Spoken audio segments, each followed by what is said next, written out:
So hello everybody, Anne Kelly, Curator of the NCAD Gallery and in Public Programmes, broadcasting from the National College of Art and Design, Dublin, Ireland, on the occasion of the NCAD Graduate Show 2022. You are all very welcome to today's talk event, Unravelling the Ribbon Torc, hosted by NCAD Design for Body and the Environment Master Degree graduate Eva Lynch, who will make a short introduction to her work, followed by our invited speakers, artists Brian Clarke and Michael Good, who are here with us today to discuss their discoveries in relation to the ribbon torc, highlighting the importance of dedicating time to and support for what Paola Antonelli, Senior Curator and Director of Research and Development at MoMA, described as thinkering, thinking with the hands. We are also delighted to welcome Dr Edith Andrees into the conversation from their perspective as Curator of Silver and Metalwork, Numismatics and Scientific Instruments at the National Museum of Ireland, Decorative Arts History, Barracks. As this is an online event today, we are welcoming questions from our live audience posted in the YouTube chat box. Please forward it on to our speakers today. So thank you very much for joining us, and I will now hand over to Eva Lynch. Thank you, Anne, and thank you to NCAD for hosting this event. I'd like to welcome and thank Brian Clarke and Michael Good, the silversmiths who rediscovered how the ribbon torc was made in antiquity, and also Dr Edith Andrees from the National Museum of Ireland. And Edith will be talking a little bit later on about how discoveries such as this impact on the work of the museum and on our knowledge of our cultural heritage. So I'm just going to share my screen.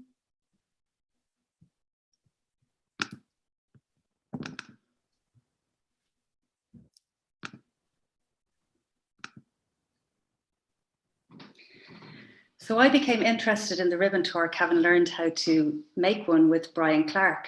And Brian dedicated many years to figuring out how this object was made in antiquity. And he hosts workshops from his studio down in Ballinaclash, County Wicklow.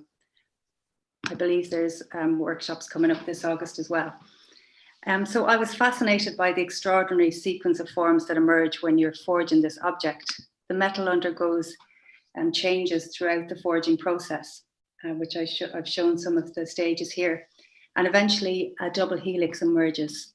And that's the form of the ribbon torc, and also identical to what we believe to be the form of biological DNA.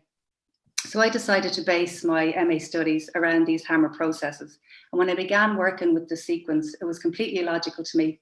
I knew how to make the torc, but I didn't understand what was happening at each stage. And it was only following several months of engaging with the process that the work became logical to me. And I realized that you have to understand this process through your hands. You can only learn these kind of skills through the hands, and they must be passed through the hands. So this highlighted also how we how humans connect to the world and to the environment through our hands. There are 10 times as many channels of information feeding back from the hands to the head as there are from the head to the hands. So I wanted to create objects that gave a contemporary context for these endangered skills that without the work of Michael and Brian could now be lost forever, but also that propose a reconnection to the nature within and the nature without through engaging the hands in mindful activity.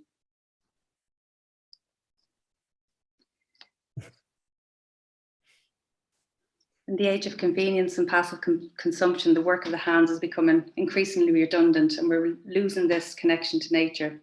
So with Anthropoware 2 that you see here, I'm proposing a reconnection to nature through our hands. So one of the things that Brian also discovered through his research was that the antler was probably the tool used to create these forms in antiquity. So with this work, I wanted to archive not only these processes that Brian and Michael rediscovered, but I've also brought antler into the work as a way of paying tribute to the original tool that was used to create these forms. So I'm going to pass you over now shortly to Michael Good. And Michael has spent many years working with the predominant technique of anticlastic raising, which is the predominant technique of the ribbon torc. And he creates these beautiful jewelry pieces and sculptural objects using this technique. And I interviewed Michael last year as part of my MA research, and it was a truly fascinating experience. So I would like Michael now to talk about his involvement in rediscovering the ancient process used to create the ribbon torc. Thank you, Eva, and welcome everybody. I'll try to make this as brief as possible because this is a kind of discussion that could go on, frankly, for hours. So I'm just going to go through how this thing transpired because it's a kind of a fun story. I met Heikki Seppä, who's a Finnish goldsmith, now deceased, is really the person who's responsible for discovering the technique now called Anticlastic Forming or Anticlastic raising. And it's a process whereby you stretch the edges of a plane and compress its center. Now, there are only 4 ways that a plane can move. It can be flat, go out straight from the center out. It can fold. But then the 2 most interesting things are what's now called anticlastic and synclastic forms. Actually, these are topological terms. They're not new terms. In one case, which is really related to traditional raising, now called synclastic forming, the edges of the plane are compressed relative to the center, which is stretch, and that the plane will move into a definitive form. If you start from a disk, it'll tend towards a sphere. Then there's the opposite, which is anticlastic raising, which is reverse raising, whereby the edges of the plane are stretched relative to the center that's compressed. And that creates the first noticeable form is the hyperbolic paraboloid, which is a saddle shape. From there, if you keep stretching the edges centered around the center point, it begins to buckle because it's a very dispersive, it's an entropic movement. So it becomes less and less stable as the material, in this case, the metal moves away from the center and it begins to buckle more and more. Eventually, it'll buckle so much that it'll give the appearance of a solid sphere.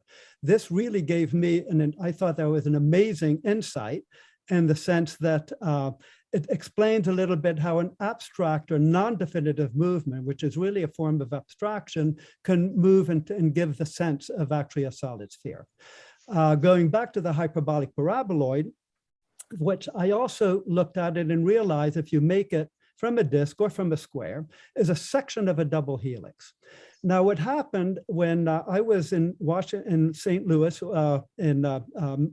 Washington University in St. Louis, Missouri, replacing Heikki Seppä when he went on sabbatical. He ran the metalsmithing department at St. Louis, or the magnificent department, but he took a sabbatical and I replaced him because I was really the only one. By that point, I was pretty efficient. And he came back early and he loved saunas and vodka. So after a nice session, it was very late at night, we were struggling. How in the heck did they center the axis on an anticlastic coil? We just couldn't figure it out. And I was on my way back home and I suddenly knew how it was done. Just like that, it came to me. And I think it's when you stop thinking about things. And it was so obvious that I didn't believe myself. And I rushed to the studio at the university and I couldn't think it was possible. How did nobody think of this? And I made 2 of them. I have one here, I'll just hold up. This is the first one. As far as I know, it's the first double helix made in 3,000 years. Now the edges were folded over, so you have to visualize it's straight, and you'll get some images of that later on, including the front of Brian's book, which is a magnificent piece in the National Museum.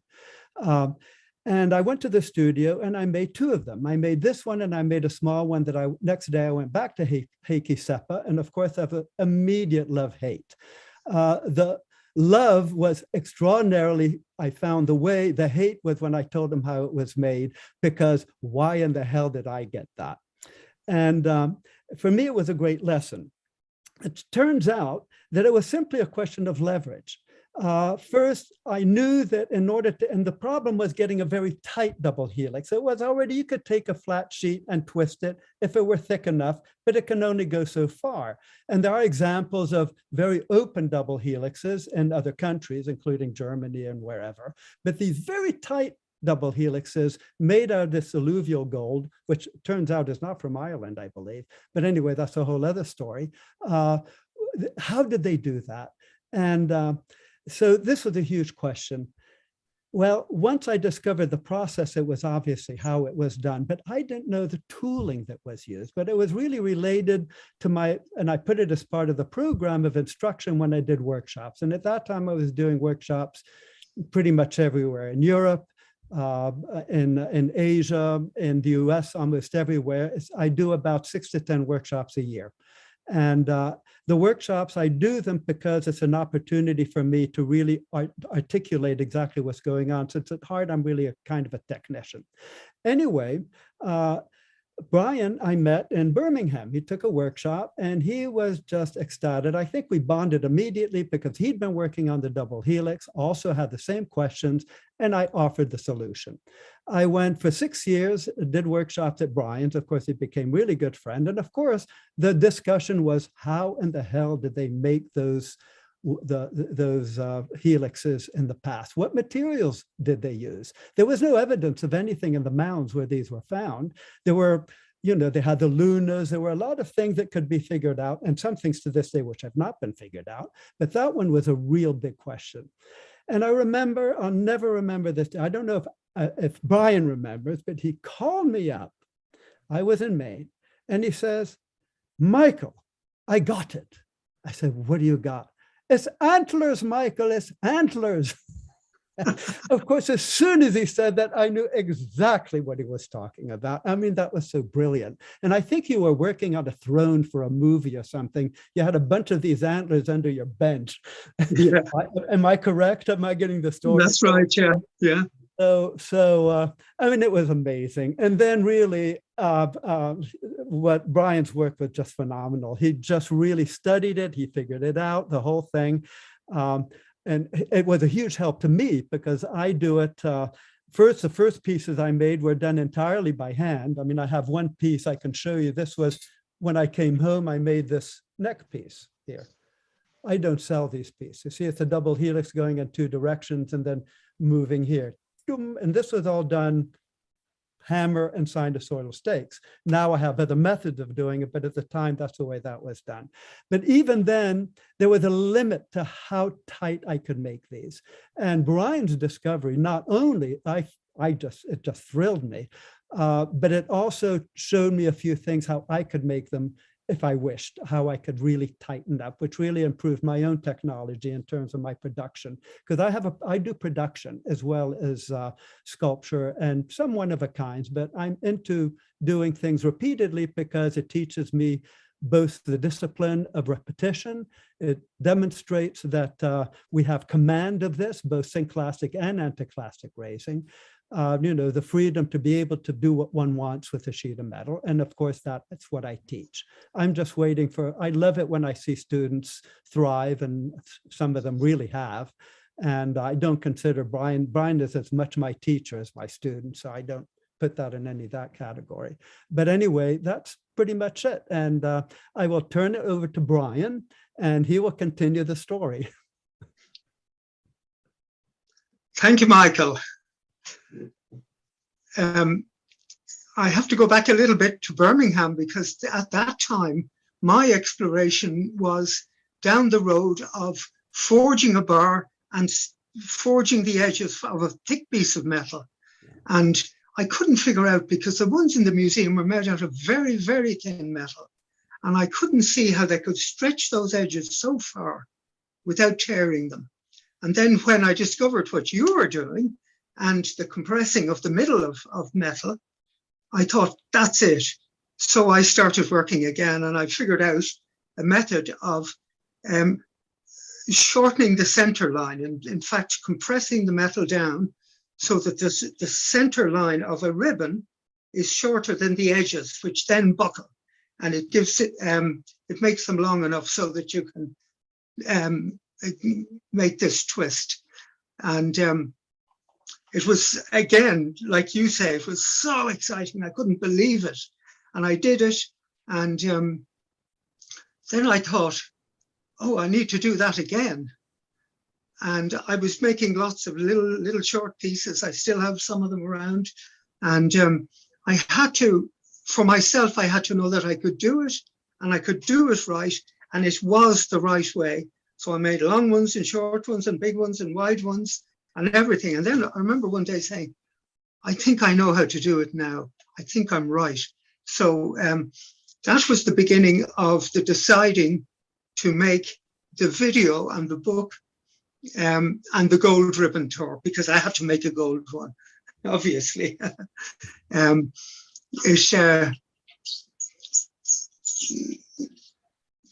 I had been collecting, I must have known I was going to do it. The business of getting the gold was the problem because of the expense. And I had some gold anyway, and I bought an ounce of gold. And with that, then I had enough to make, I thought, something that would go around the neck.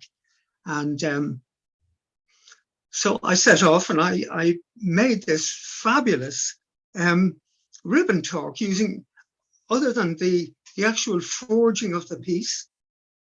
Sorry, I have to have a drink.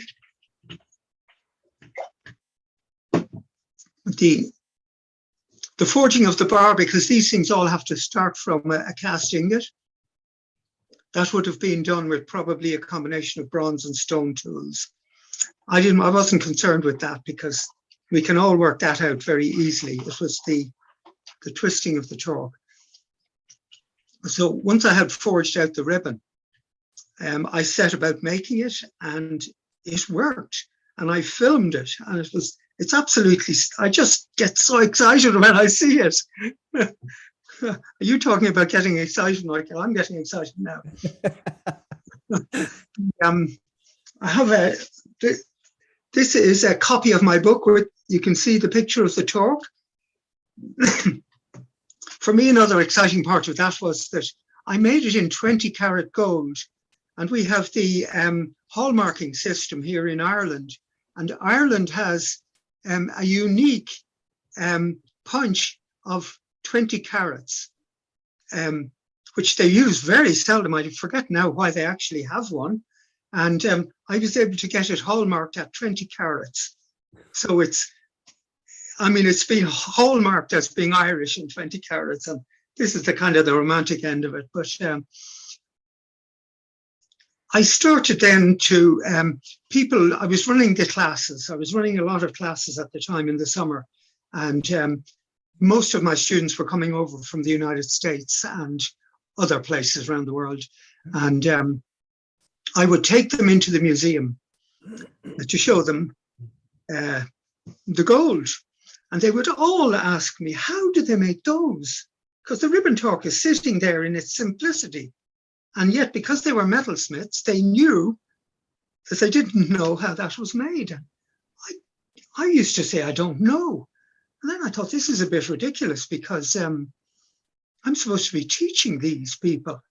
So I set about, that was the very beginning of me trying to discover and discovering how they were made in antiquity. And it was so exciting. I never went into production like you did, Michael, on the anticlastic raising.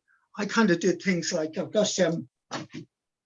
made an anticlastic handle for a spoon. And I have another thing here that I discovered, that trying to do the double helix in silver was a more difficult problem when you were starting to try and make them tight. And I decided I was going to make a really big long one. And I got this far. That's half of it. It broke, unfortunately, at that point. So I had discovered, I don't know why I did it in sterling, because I knew if I didn't think at the time, but it didn't work anyway. And so then it went on, and mostly now I make the odd little sample piece, but I'm teaching it mostly. So I'm making with people, and that's really exciting because it looks so easy when I do it, like you did when you did it, and the students find it so difficult to grasp, and eventually they get it. Eva has it now, and she's so excited about it, and I can see why. It's been a great story. There's a reason for that. The whole process of anticlastic forming is totally counterintuitive. And it's not that it's difficult, it's that our minds are trained to be basically synclastic in nature, right? They're definitive in nature. Words are all objectified. And we see everything like that. Everything has to have a description and whatever. And so a sphere is really the perfect example of a completely definitive form. It isolates something out of everything, and so that you can name it and define it, etc. In anticlastic movements, it's exactly the opposite. It starts at a point and goes out. And this really relates to our right side of the brain. It's a movement. It doesn't encompass anything. So it forces you to look at things differently. It's quite psychological, and it's extremely exciting. And there's a very good reason for that. If you wish me to go on just a little bit, it's answering the question of the mathematical relationship. A hyperbolic paraboloid, which is a section of a double helix or a double helix itself, if done following the path of least resistance, so you get a perfect one, will form a parabolic curve. And this is what's amazing. It means that the parabolic curve is not at random. It's universal fact. Double helix, if you take, and there's a beautiful illustration in Brian's book, a series of sticks, and you've seen these as toys, and you put a little hole in the center and you stack them up so you can twist them around. And if you can twist them into double helixes, it's a wonderful toy. Well, if you do that, you will notice if you look at the curve itself, it's a parabolic curve that it makes. And yet the sticks show that its flat surface really centered, twisting around its center axis. That's why it's such an unstable form. And this instability, which really is related to why it's so ubiquitous in nature, it actually starts that way. If you do a little experiment and you think of everything and nothing, an unbounded condition. And this was my thought experiment years ago. How can there be movement? And this is really my big question. It's a silly question, but that's I always wanted to know. How can you have movement in an unbound state where no movement is possible? Well, I thought about it, and suddenly it came to me, well, from an abstract point of view, you can abstract the idea of a place in the everything, or a place, but it's totally abstract, it's simply an idea. That would be a point someplace in the unbounded condition. Well, what's the only self-confined movement possible? Well, believe it or not, it's a twist. That's the beginning of a vortex. And that for me was a huge insight, for me, visually. I mean, for anybody else, I don't know. And the fact that you can now show the incredible importance of the parabolic curve in the beginning of form that begins there sort of gives you a mathematical reason why nature, all of us, all of this event, this objective world is based on that beginning and has an order. It's totally harmonious. Nothing in nature. The only thing that in nature that ruins it is people trying to make something else with your feeling of being separate from it, even though you're not. I mean, this can get into some spiritual claptrap, so I have to be a little bit careful. But it does refer a little bit to Buddhism, the Tao, which sort of had this vision, of the abstract nature of what we're experiencing and of which we're obviously a part. So my point is that the forms that arise out of that, and that's what my jewelry is based on, is people love it. Brian just gave, I have the same incredible thrill. And why over this? Well, because it's the root of movement, and it's completely harmonious. The more, and if you look at the work, the more perfectly it's made, the more it becomes beautiful. If I show anybody a hyperbolic paraboloid or an extended one, which is an exercise I do in the workshops, they love it. Even children, they utterly relate to it because it's a sphere. They love spheres. It's a beautiful thing, but it's a definitive thing. But this takes you into another part of your brain, which is more visionary, less rational, which now we're addicted to rationality, which is unfortunately we're having a big problem with our environment because of that. But this other thing opens up another door. So that's my point. And you just demonstrated, and I felt the same thing, this incredible inner feeling, because it's like a feeling of heart, like listening to a beautiful piece of music. And all of these crafts are the same. They all lead there. And I love when the workshop, the connection between the attention taken in any craft with your hands directly opens up a door. You know, Einstein, when somebody asked him, how did you get to all of this wonderful insights, in his answer, any of you, I love Einstein, he said, well, by stopping thinking about it. And that's, if you look at anyone who's come into any kind of a new thing, there's a moment where you just let it go. I remember my way to the school when it suddenly came to me, it just came to me. And people, well, you did all this work. No, it has nothing to do with that. This was already there. You know, the truth is already there. If you seek it, you'll never find it. I mean, that's a little bit what it illustrates. And I went to and it was so obvious. And I realized, but I knew this all along. Why didn't anybody else discover it? Well, it's because we're addicted to thinking objectively. And all artists will tell you that. Artists, for me, an artist who really gets in the flow, they don't even know where it comes from. You know, it just does. And if it resonates, you know, it resonates. And often artists have no idea why they're doing it. They're in sort of the flow of their work, and the things that are coming out even can be very abstract. It can be a photorealistic, it can be anything. But when you're in that mode, something resonates. And I think this gets to the heart of that understanding. I had a funny experience in 2 workshops, and I do it all the time now. I had a lady, and she was standing kind of up, looking into space. And I said to her, you know, I call her Mary. I said, Mary, are you okay? Oh, she says, yes, I'm thinking. And I said to her, don't think, visualize. And she went white in the face. She had never thought of thinking in pictures rather than words. She was a words person. And another student, I say it to all of them as well. We were talking about the double helix, and I said, you know, that it's not a container. You can't put liquid into it when you make the form with it. And another blank face. They had never thought of this other side of what we look at all the time, you know, and it's quite a revelation to people when they start working with it, and that excitement, as you say, you know. So I've had great fun with it anyway. So there you go. That's my story.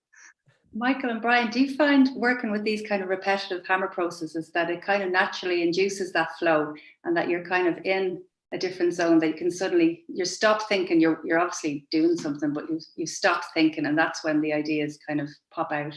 That's right. It's a totally addictive situation. I mean, I'm going to be 80 this year, and I work harder and longer hours than I ever did.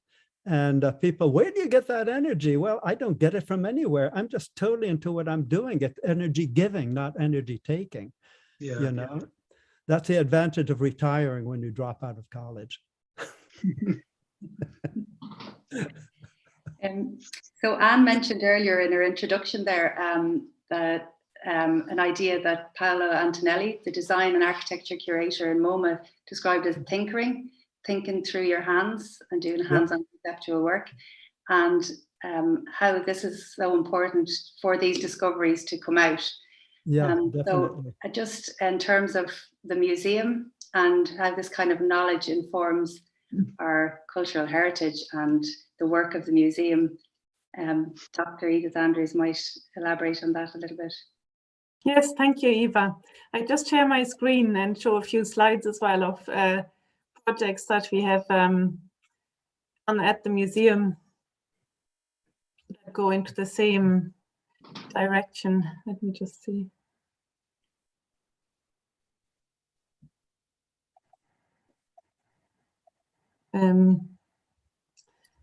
So we, as museum curators and museums in general, of course, we are custodians of the material culture. So really our role is mostly to not just research, but hold pieces from hundreds of years ago and from more recent times indeed as well, and pass them on, and pass on indirectly all the skills that lie in them, are encapsulated in them. So it's really like facilitating that research process that Brian and Michael were talking about, and giving access and preserving those objects for years to come as well. And of course, over the centuries, many people have used museum objects of all types and kinds as inspiration, but it is this sort of physical experimentation, I think, that's really important and gets us so much further than just archival resources or just looking and seeing the objects. So a lot of what we do in the National Museum is, of course, interdisciplinary by its nature. I mean, no object existed in isolation, and it's collaborative, and I think that's key to really effective research. I give you a few examples of projects that took place.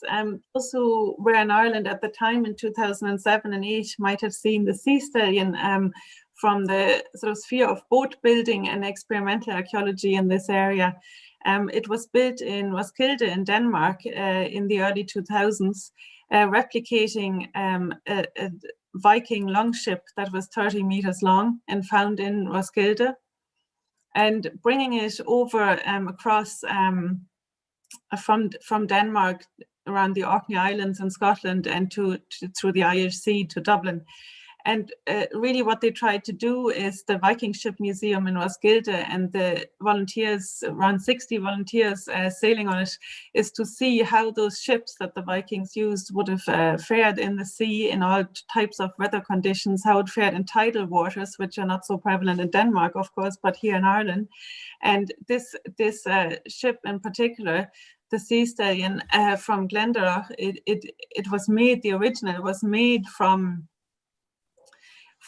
Irish oak trees in County Wicklow in Ireland. So this is why it sailed, why the replica then sailed to Ireland to test how those Vikings would have navigated the seas. And they tinkered around, if you like, as well, by just sailing it, noticed that the rudder that they had used, for example, was tied with hemp rope, and that wore very, very quickly. So they tried different types of materials in the voyage, and found out that a wooden rudder tackle would actually work best to navigate and to hold out on longer voyages. So a lot of new findings came out of it, of course. How did the crew relate to each other on such a long journey? How did they move and maneuver this ship? That it was quite a flexible ship, actually, forming and shaping with the water and with the waves as well. It was found, and then it brought people together along the way, along all the different places and ports where it stopped, and was finally hoisted over the museum building here in the National Museum in Collins Barracks, over the building into the courtyard, and over the winter then stayed here in Dublin. And of course it was a great social ripple effect of all this research as well, that it brought people together, a bit like you described, Brian, in your workshops, when people now try to make these shapes and these forms, that it brings new layers of conversations and of just encounters really between people. So that was a big part of it. We also have Metalwork that is based on early Christian material in the collection of the National Museum of Ireland, and you see here on the right hand side the Ada chalice, or a detail thereof, and the granulation work at the bottom here was inspired the pendant that was made by Padraig O'Mahony in 1980, where he looked into refining ancient granulation techniques where little balls of metal are not soldered but fused onto the surface. And he would have studied that again in a sort of international collaboration with Hermann Wieland in Germany, in the art metal school in Schwäbisch Gmünd in Germany. So that's just another example of where the collections were used as an inspiration, and these are further pendants that he made around 40 years ago. We also then had just recently, last year, an exhibition where we worked with the Julian goldsmithing students and ceramic students from the Design and Skills courses in Kilkenny, from the Design and Crafts Council, in Kilkenny. And the students 22 students looked at museum objects, selected what they thought was an interesting object, and examined those techniques and researched those techniques, but also just had got inspiration from these objects. And they ranged from Irish to Asian metalwork to vastly different types of materials and types of objects. But what it meant for the museum was that we also learned, of course, a lot of new things through examining these objects, that part of them were in the reserve collection, so they went on prominent display and hadn't been looked into in a long time. And here you see a wooden box with a straw marquetry, and you see here that it was badly in need of repair. A whole panel on the lid was missing, and inside of this larger box there were two smaller boxes, and they held Chinese gaming pieces. So originally, the gaming pieces were separate to the boxes, but we looked at these objects because a student had chosen it, and our conservator, applied arts conservator Hannah Power, then went about during lockdown, actually, during the COVID-19 pandemic, the early days. She went in her kitchen, set out to replicate this panel here, and that's that craft of straw marquetry. And what it led to was a redating of the box, really, because we thought it's much earlier than it probably is. When she saw the bright colors on the inside smaller boxes and the colors you see on the bottom here, she knew then it couldn't be natural dye. It was probably an artificial aniline type dye already, which dates to the 1850s. So it was not early but late 19th century, while this straw marquetry had been used for hundreds of years, since the 17th century all across Europe already. But the boxes are probably quite later, much later, so late 19th century. And they were finally donated in the 1930s to the museum.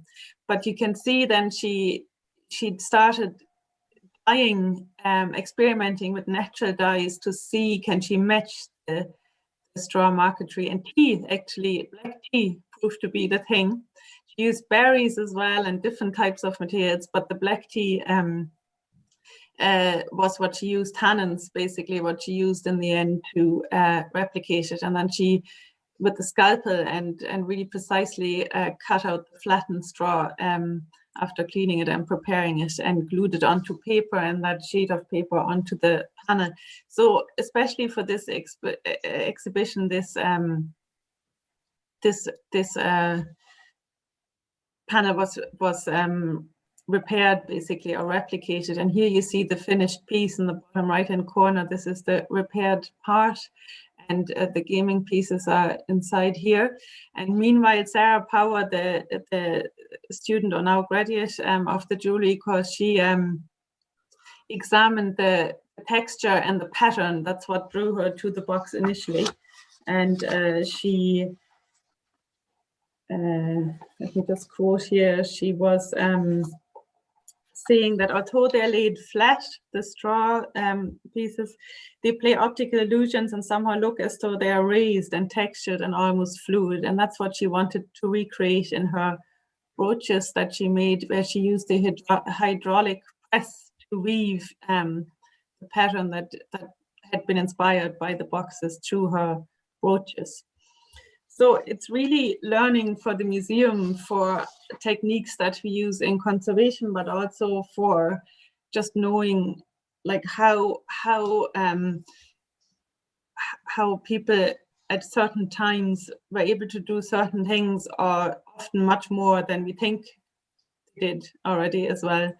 And just to finish off, perhaps the last example, on the top right-hand corner, you see the Lochner Shade horn or trumpet, and Simon O'Dwyer from Ancient Music Ireland has done a lot of research into this prehistoric Iron Age instrument, musical instrument, and together with John Creed from Glasgow, replicated this and many other instruments as well.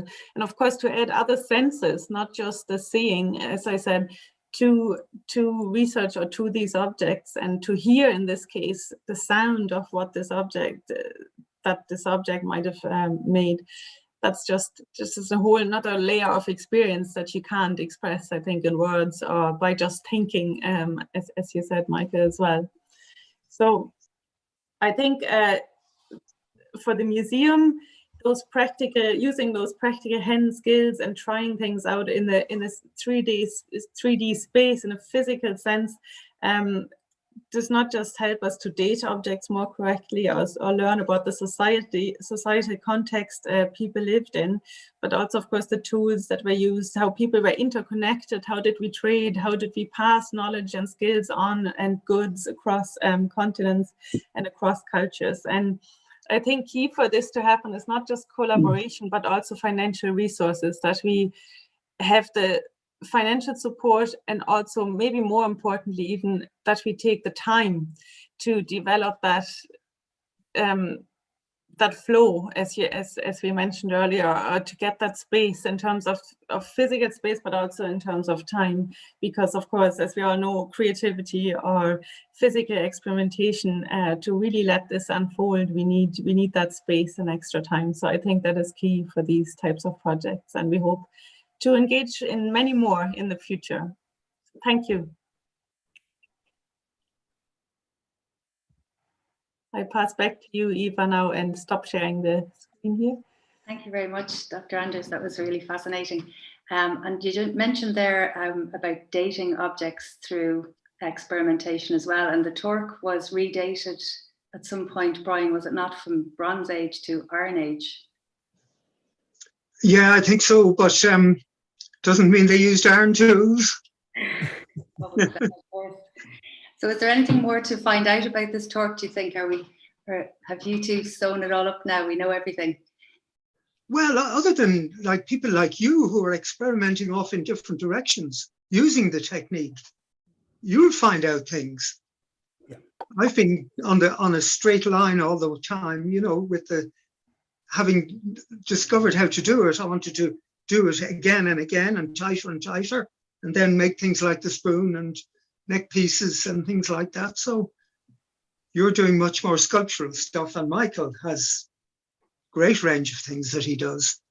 And you both have wonderful books available as well. If people wanted to buy those, they can go to the websites. Brian's website is www.silversmithingworkshop.com and www.michaelgood.com. And Brian, you also have some workshops coming up soon, I believe. I have in August, in the middle of August, I've 2 one-week workshops coming up based on anticlastic raising and synclastic raising. So